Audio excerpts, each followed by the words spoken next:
आज से 3 दिन बाद दिल्ली में विधानसभा चुनाव के लिए वोटिंग होगी, लेकिन उससे पहले अरविंद केजरीवाल के सामने 3 ऐसी समस्याएं खड़ी हो चुकी हैं जो केजरीवाल का फिर से सत्ता में आने का ख्वाब तोड़ सकती हैं। दिल्ली विधानसभा चुनाव को लेकर 3 सर्वे ऐसे आए हैं जो केजरीवाल और आम आदमी पार्टी के लिए खतरे की घंटी पैदा कर सकते हैं। फिर चुनाव से ठीक पहले 8 विधायकों का पार्टी छोड़ना, बजट में दिल्ली के 40 लाख लोगों को राहत देना सीधे दिल्ली के चुनाव को प्रभावित कर रहा है। अब नुकसान कैसे हो रहा है, किसे नुकसान हो रहा है और कितना नुकसान हो रहा है, पूरी बात इस वीडियो में मैं आपको बताने जा रहा हूं। नमस्कार, इंडिया.com देख रहे हैं आप और मैं आपके साथ हूं नरेश कोश्यारी। दिल्ली की आबादी करीब 3 करोड़ 38 लाख है। इसमें 40 लाख से अधिक दिल्ली की जनता टैक्स भरती है। दिल्ली में कुल वोटरों की संख्या जो है वो है 1 करोड़ 55 लाख के करीब। ऐसे में 12 लाख तक टैक्स में छूट ने केजरीवाल की योजनाओं को थोड़ा तो फीका कर ही दिया है। अब नए स्लैब से दिल्ली की 67% मिडिल क्लास आबादी सीधे तौर पर प्रभावित हो रही है। अरविंद केजरीवाल ने पिछले साल खुद ही अक्टूबर के महीने में कहा था कि दिल्ली वाले करीब 1.78 लाख करोड़ इनकम टैक्स भरते हैं।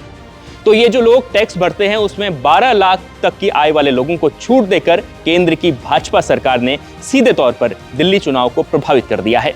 अब कैसे किया है ये भी आगे समझिए।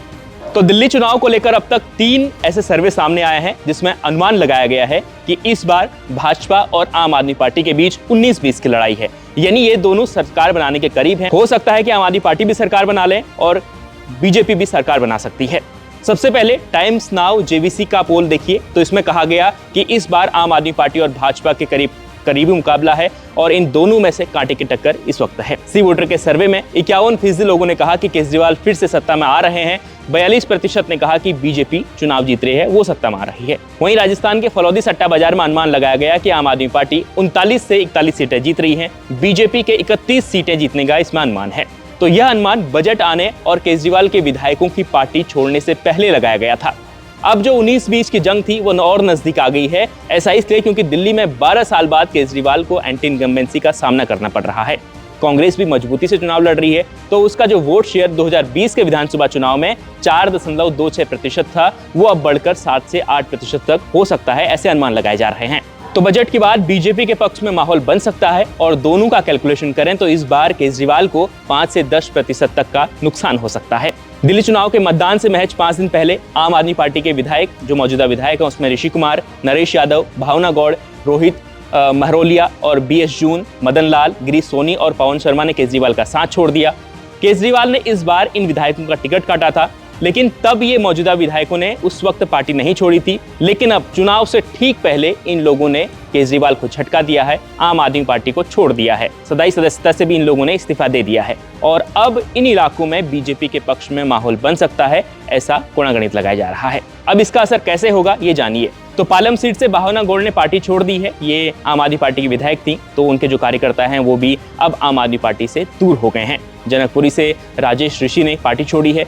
कस्तूरबा नगर से मदन लाल ने आम आदमी पार्टी का साथ छोड़ दिया है। त्रिलोकपुरी से रोहित महरोलिया ने इन्होंने पार्टी छोड़ दी है। महरौली से नरेश यादव ने छोड़ी है। आदर्श नगर से पवन शर्मा और बजवासन से भूपेंद्र सिंह जून ने पार्टी छोड़ दी है। इसी के अलावा इसके बाद मादीपुर से गिरीश सोनी ने केजरीवाल का साथ छोड़ दिया है। सिर्फ इनने साथ नहीं छोड़ा है, बल्कि इनके पीछे जो सैकड़ों कार्यकर्ता थे, इनके सपोर्टर थे, वो भी अब आम आदमी पार्टी से नाराज हैं।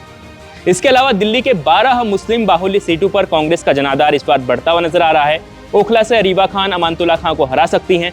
मुस्तफाबाद, सीलमपुर में भी कांग्रेस के पक्ष में माहौल बन रहा है। ऐसे में वोटिंग से ठीक पहले आम आदमी पार्टी को 20 सीटों पर भारी नुकसान झेलना पड़ सकता है, इस प्रकार के अनुमान लगाए जा रहे हैं।